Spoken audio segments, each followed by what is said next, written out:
Acts chapter 9, the blinding of Saul. All this time, Saul, later Paul, was breathing down the necks of the master's disciples, out for the kill. He went to the chief priest and got arrest warrants to take to the meeting places in Damascus, so that if he found anyone there belonging to the way, as in followers of Jesus, whether men or women, he could arrest them and bring them to Jerusalem. He set off. When he got to the outskirts of Damascus, he was suddenly dazed by a blinding flash of light. As he fell to the ground, he heard a voice, "Saul, Saul, why are you out to get me?" Saul said, "Who are you, Master?" "I am Jesus, the one you're hunting down. I want you to get up and enter the city. In the city, you'll be told what to do next." His companions stood there dumbstruck. They could hear the sound, but couldn't see anyone. While Saul, picking himself up off the ground, found himself stone blind. They had to take him by the hand and lead him into Damascus. He continued blind for 3 days. He ate nothing and drank nothing. There was a disciple in Damascus by the name of Ananias. The master spoke to him in a vision. "Ananias." "Yes, master," Ananias answered. "Get up and go over to Straight Avenue. Ask at the house of Judas for a man from Tarsus. His name is Saul. He's there praying. He has just had a dream in which he saw a man named Ananias enter the house and lay hands on him so he could see again." Ananias protested, "Master, you can't be serious. Everybody's talking about this man and the terrible things he's been doing. His reign of terror against your people in Jerusalem. And now he's shown up here with papers from the chief priest that give him license to do the same to us?" But the master said to him, "Don't argue. Go. I have picked him as my personal representative to non-Jews and kings and Jews. And now I'm about to show him what he's in for, the hard suffering that goes with this job."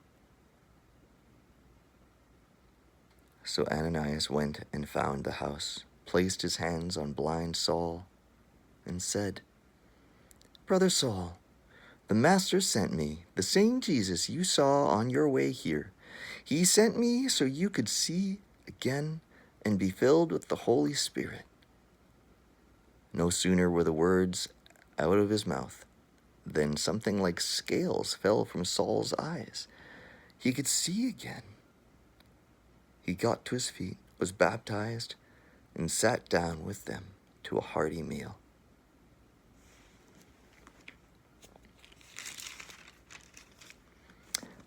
Plots against Saul. Saul spent a few days getting acquainted with the Damascus disciples, but then went right to work, wasting no time, preaching in the meeting places that this Jesus was the Son of God. They were caught off guard by this, and not at all sure they could trust him. And they kept saying, "Isn't this man the one who wreaked havoc in Jerusalem among the believers? And didn't he come here to do the same thing, arrest us and drag us off to jail in Jerusalem for sentencing by the high priests?" But their suspicions didn't slow Saul down even for a moment. His momentum was up now, and he plowed straight into the opposition, disarming the Damascus Jews and trying to show them that Jesus was the Messiah. After this had gone on quite a long time, some Jews conspired to kill him, but Saul got wind of it. Note that Saul is also a Jew here. So some other Jews conspired to kill Saul the Jew. Saul got wind of it They were watching the city gates around the clock so they could kill him, obviously, if he was going to leave. Then one night, the disciples engineered his escape by lowering him over the wall in a basket, bypassing the gates. Back in Jerusalem, he tried to join the disciples, but they were all afraid of him. They didn't trust him one bit. Then Barnabas took him under his wing. He introduced him to the apostles and stood up for him, told them how Saul had seen and spoken to the Master on the Damascus road, and how in Damascus itself he had laid his life on the line with his bold preaching in Jesus' name. Barnabas and Saul have a friendship that goes forward from this point, I think. And I think Barnabas may have been one of the 12 disciples, or listed in one of the lists of 12 disciples, but not in other lists. Not certain. After that, he was accepted as one of them, going in and out of Jerusalem with no questions asked, uninhibited as he preached in the Master's name. But then he ran afoul of a group called Hellenists. He had been engaged in a running argument with them, and these Hellenists plotted his murder. Hellenists being Greek-speaking Jews, or Greek-speaking peoples from the Roman world that converted to Judaism. When Saul's friends learned of the plot, they got him out of town, took him to Caesarea, and then shipped him off to Tarsus. We don't want another Stephen. Tarsus is noted earlier as the place that Saul himself is from, so they're sending him back to his hometown. And I did look up where Caesarea is. That's just actually straight west of Jerusalem on the coast, basically. So if you go from Jerusalem to the nearest port, it's probably Caesarea, the coast of the the Mediterranean Sea. The Mediterranean, yeah. Things calmed down after that, and the church had smooth sailing for a while. All over the country, Judea, Samaria, Galilee, the church grew. They were permeated with a deep sense of reverence for God. The Holy Spirit was with them, strengthening them. They prospered wonderfully. Tabitha. We're going to leave off on Saul there for the moment. We're going to go back to Peter, probably still in Jerusalem. Peter went off on a mission to visit all the churches, presumably all the churches in Israel. In the course of his travels, he arrived in Lydda and met with the believers there. He came across a man. His name was Aeneas, Aeneas. He had been in bed 8 years, paralyzed. Peter said, "Aeneas, Jesus Christ heals you. Get up and make your bed." And he did it. Jumped right out of bed.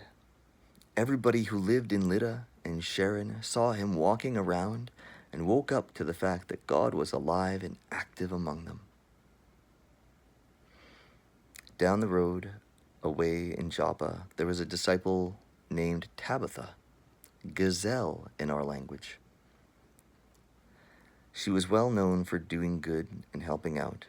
During the time Peter was in the area, she became sick and died. Her friends prepared her body for burial and was put in a cool room. A cool room in this day and age would have been an upper room where I suppose there's lots of airflow.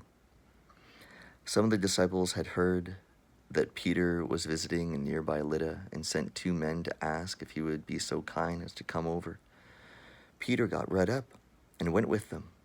They took him to the room where Tabitha's body was laid out. Her old friends, most of them widows, were in the room mourning. They showed Peter pieces of clothing and that Gazelle had made while she was with them. Peter put the widows all out of the room. He knelt and prayed. Then he spoke directly to the body. Tabitha, get up. She opened her eyes. When she saw Peter, she sat up. He took her hand and helped her up. Then he called in the believers and widows and presented her to them alive. When this became known all over Joppa, many put their trust in the Master. Peter stayed on a long time in Joppa as a guest of Simon the tanner.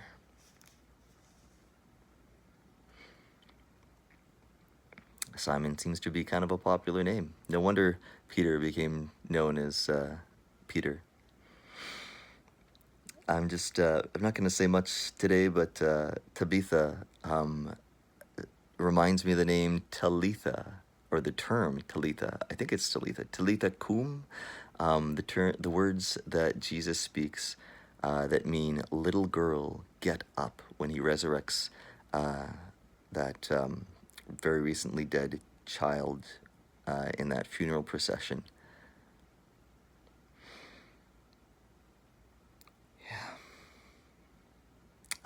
Paul's conversion story is a big deal for Paul here, Saul.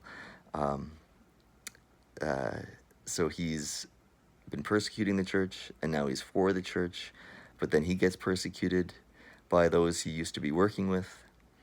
Things are very tumultuous in his life right now and around him, and so he's been shipped off to his hometown.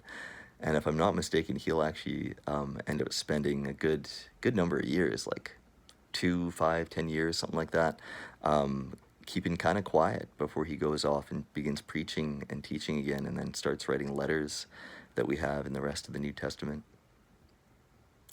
Bless you.